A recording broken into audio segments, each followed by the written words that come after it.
really want your thoughts on this 4th of July post that Ben & Jerry's put out. I mean, Unilever, the company that owns Ben & Jerry's stock, has already fallen today as there are calls for a very similar boycott to them as we saw with Bud Light. But Ben & Jerry's, I mean, they've kind of been there, done that, getting political.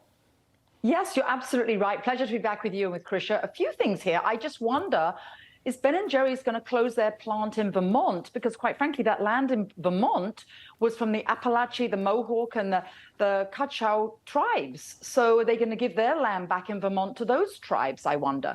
Where this stems from, it was actually a court case. This was in the 1850s and the 1860s. The U.S. government had set aside 35 million acres for the former Lakota Sioux tribe, and I may not be pronouncing that right, but for those tribes to have this 35 million acres.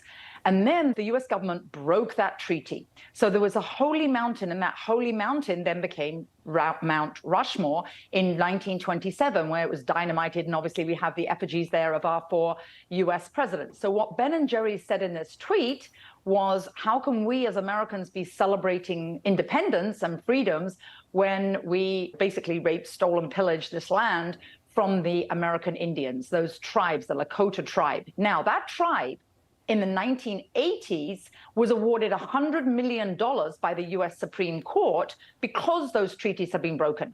That tribe has never taken that money. It's still in a trust. It's accruing interest.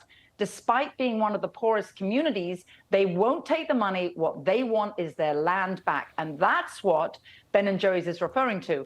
I live outside of Washington, D.C. in Potomac, Maryland. Well, that's the former Potomac tribe's land. Are we going to be giving this back? This would affect every single American, because quite frankly, we all need to leave because this land was 12,000 years ago, it was indigenous people. Yeah, fantastic point. Hillary Fordwich, Evan Yerman, Krisha Lenzo, thank you all for joining us this morning. Great conversation.